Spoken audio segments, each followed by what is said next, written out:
अस्सलामुअलैकुम to all of you. और अल्लाह करे कि आप सब लोग बिल्कुल मज़े में हों, क्योंकि शुक्र अल्हम्दुलिल्लाह मैं तो बिल्कुल फ़र्स्ट क्लास हूँ, बिल्कुल ठीक ठाक हूँ।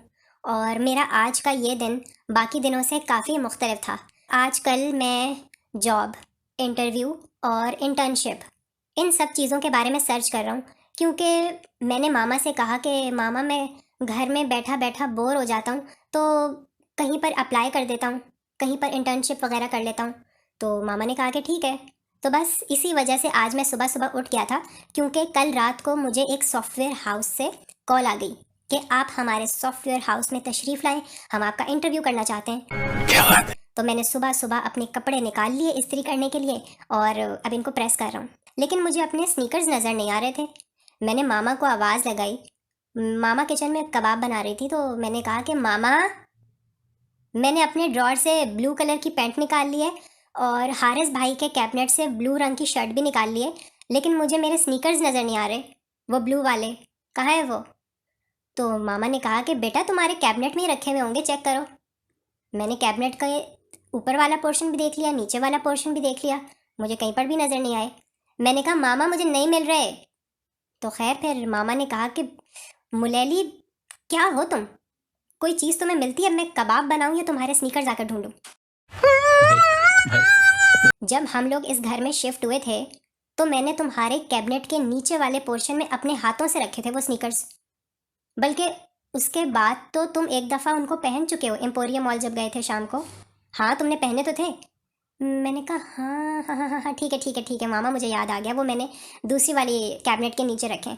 तो बस फिर मैंने वहाँ से वो स्नीकर्स निकाल लिए थे और मेरे कपड़े भी ऑलमोस्ट अब इस्त्री हो चुके हैं। तो बस अब जाने की तैयारी मैं शुरू करूँगा। ब्रश किया मैंने, अपने बाल बनाए और मैंने मामा से कहा कि मामा मैं यहाँ से जाऊँगा कैसे? हम लोग पुराने घर में रहते थे, वहाँ से तो कन्वेंस का कोई मसला नहीं होता था। तो मामा ने कहा कि बेटा किसी से लिफ्ट ले लेना, लेकिन ज़रा देखभाल कर लेना, कोई अगर देखने में शरीफ लग रहा हो ना तो उससे लिफ्ट लेना। मैंने कहा चलें ठीक है। और ये देखें मैं अपने बटन बंद कर रहा हूँ। ये बटन बंद करना बहुत मुश्किल लगता था मुझे जब मैं छोटा था, लेकिन फिर मैंने इनका एक तरीका निकाल लिया था। मेरा गला बिल्कुल सिकुड़ चुका है, ऐसा लग रहा था मैं किसी ने मुझे गले से पकड़ लिया है, इतना टाइट लग रहा था। तो खैर फिर मामा ने मुझे कहा कि अच्छा चलो सफ़र की दुआ पढ़ लो और मुझे पहुँच कर कॉल कर देना। मैंने कहा मामा सफ़र की दुआ तो मुझे नहीं आती।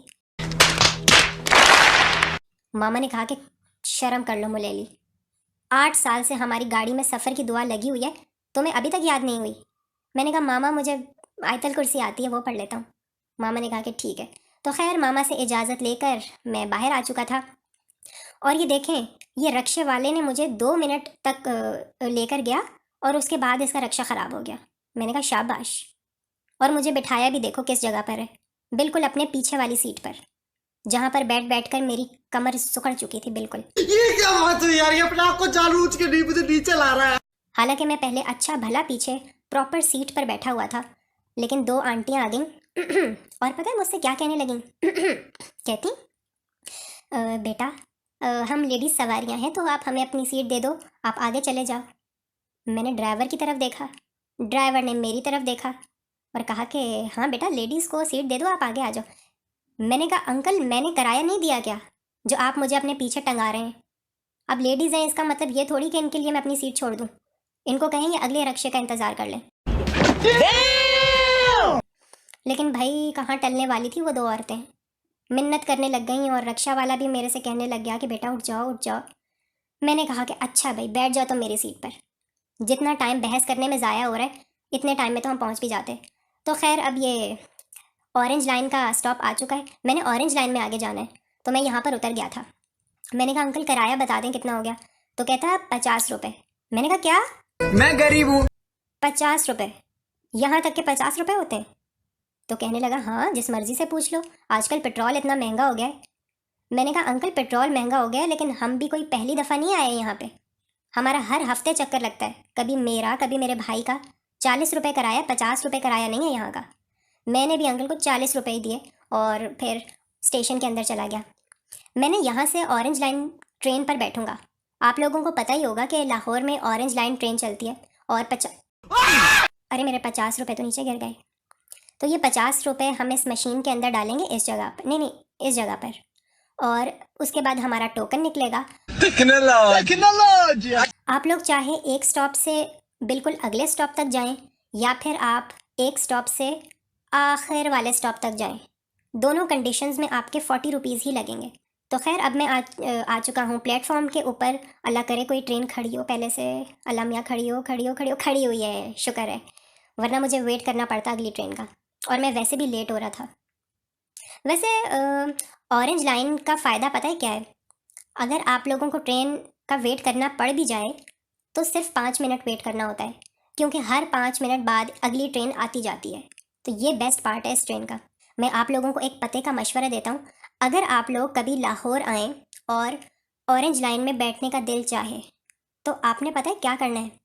आपने पीछे वाले मतलब ट्रेन की पीछे वाले एरिया में बैठने की कोशिश करनी है, क्योंकि वहाँ पर आराम से बैठने के लिए सीट मिल जाती है। लोग क्या करते हैं कि आगे वाले एरिया की तरफ भागते हैं कि हमें वहाँ सीट मिल जाए, हमें वहाँ सीट मिल जाए, और इस वजह से वहाँ किसी को भी सीट नहीं मिलती। आप पीछे वाली बोगियों में बैठेंगे तो आराम से वहाँ पर सीट भी मिल जाती है और खुला खुला माहौल होता है। तो देखें, अब ट्रेन चल पड़ी है और मैं आपको बाहर के नज़ारे करवाता हूँ ज़रा।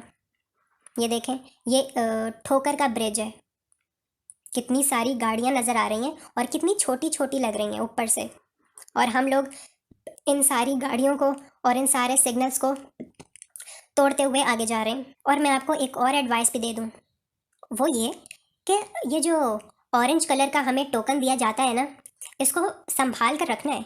ऐसा नहीं हो कि ये कहीं इधर उधर गुम हो जाए, क्योंकि जब हम लोग चेक आउट करेंगे यानी स्टेशन से बाहर निकलेंगे तो वहाँ पर ये सबमिट करवाना होता है।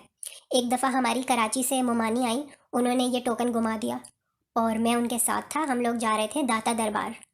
तो उन्होंने जब कहा कि टोकन तो नहीं है मेरे पास, तो पुलिस वाले अंकल ने कहा कि मैडम टोकन नहीं है तो आपको फ़ाइन होगा।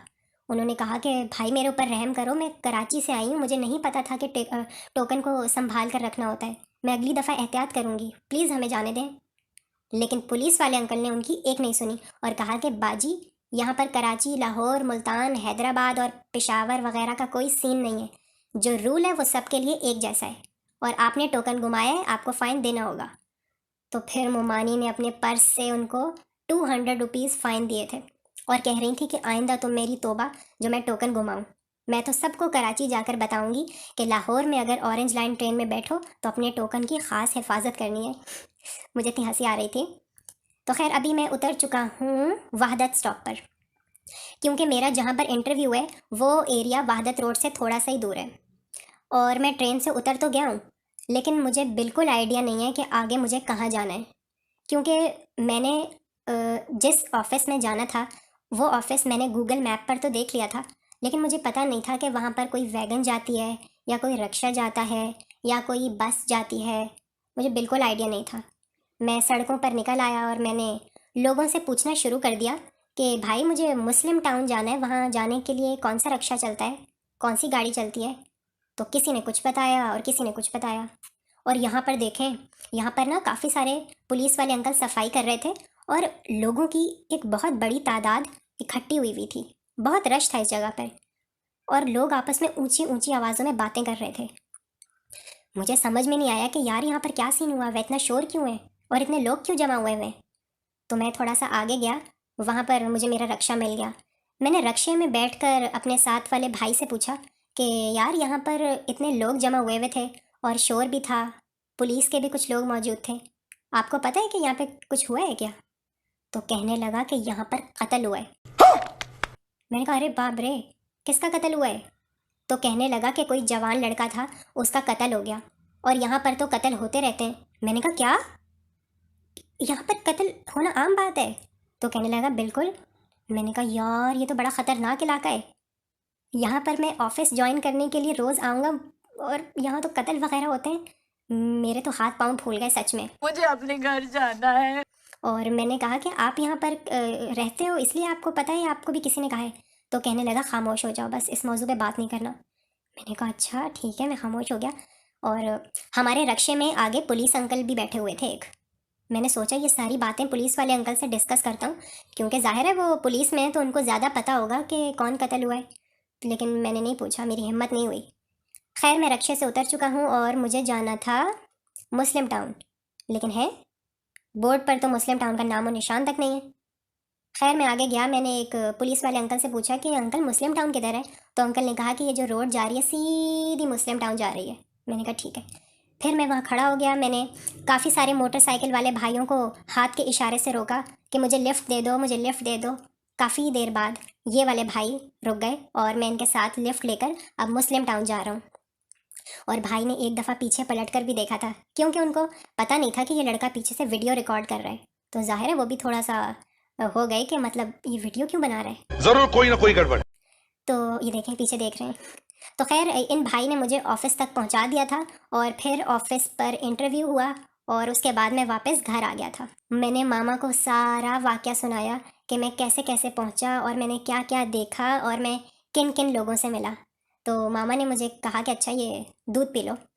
मैं दूध पीने लग गया और मामा ने कहा कि तुमने मुझे रास्ते में क्या कुछ हुआ वो सब कुछ तो बता दिया, लेकिन इंटरव्यू के बारे में तो बताओ, तुम्हारा इंटर्नशिप के लिए उन्होंने तुम्हें सेलेक्ट किया या नहीं किया। मैंने कहा मामा वो लोग कह रहे थे कि हम आपको एक डेमो वर्क देंगे और आप उस डेमो के ऊपर काम करो, कुछ दिनों बाद वो डेमो हमें सबमिट करवाओ और अगर हमें आपका काम सेटिस्फैक्ट्री लगा, पसंद आया, तो हम आपको इंटर्नशिप के लिए रख लेंगे। तो मामा ने कहा कि चलो ये तो अच्छा है, तुम देख लेना, फिर ध्यान से करना काम। मैंने कहा ठीक है मामा, लेकिन एक मसला है। मामा ने कहा क्या। मैंने कहा मामा वो जो जिस एरिया में हमारा ऑफिस है ना, वहाँ पर कत्ल वगैरह हो जाते हैं। मामा ने कहा क्या, किसके कत्ल हो जाते हैं, तुमसे किसने कहा है ये। मैंने कहा मामा मैंने खुद देखा है, मैं जब वहाँ गया था तो एक जगह पर कत्ल हुआ था और काफ़ी लोग जमा थे और रक्शे में एक भाई थे, उन्होंने मुझे बताया कि यहाँ पर तो कत्ल वगैरह होना आम सी बात है। मामा ने कहा कि बेटा उस आदमी ने कुछ गलत किया होगा या उसकी किसी के साथ दुश्मनी होगी, ऐसे थोड़ी कोई किसी का कत्ल कर देता है, उसकी बातों को छोड़ो, आप अपने काम पे फोकस करो। तो खैर मामा यहाँ पर कबाब बना रही हैं। मैंने कहा मामा आप सुबह जब मैं गया था तब भी कबाब बना रही थी और अब मैं वापस आया हूँ तो भी आप कबाब बना रही हैं। तो मामा ने कहा कि बेटा उस वक्त तो मैंने सिर्फ कबाब का कीमा तैयार किया था और उसके बाद तो मैं अपने बाकी कामों में लग गई थी, अब शाम के टाइम मुझे थोड़ा वक्त मिला है तो मैं कबाब बना रही हूँ। तो मैंने कहा अच्छा। तो मामा ने कहा कि चलो अब तुम ऊपर जाओ, कपड़े वगैरह चेंज कर लो, फिर नीचे आ जाना, मैंने फ्रूट चाट बनाई है फ्रिज में रखी हुई है, वो खा लो। मैंने कहा मामा मैं सिर्फ कपड़े नहीं बदलूँगा, मैं तो नहाऊँगा भी। इतनी रास्ते में मट्टी थी कि मैं आपको क्या बताऊँ, और रक्शों में से उतर कर लिफ्ट ले लेकर कभी रक्शे में हूँ, कभी ट्रेन में हूँ, कभी बाइक पर हूँ, मेरे तो बालों में इतनी मिट्टी हो गई है कि मैं क्या बताऊँ। तो खैर मामा ने कहा अच्छा चलो फिर नहा लो, हसान के वॉशरूम में से शैम्पू ले लेना अभी, और कपड़े तुम्हारे मैंने हैंग करके रख दिए थे तुम्हारे कबर्ड में। मैंने कहा ठीक है मामा। तो बस इसी के साथ मेरा आज का ये वीडियो होता है क्लोज़। अगर आपको ये मेरी वीडियो अच्छी लगी है, अगर अच्छी लगी है तो मेरी वीडियो को लाइक करें और मेरे चैनल को सब्सक्राइब करें। मैं आपसे मिलूँगा अब नेक्स्ट वीडियो में, तब तक के लिए खुदा हाफिज़ और शब बख़ैर।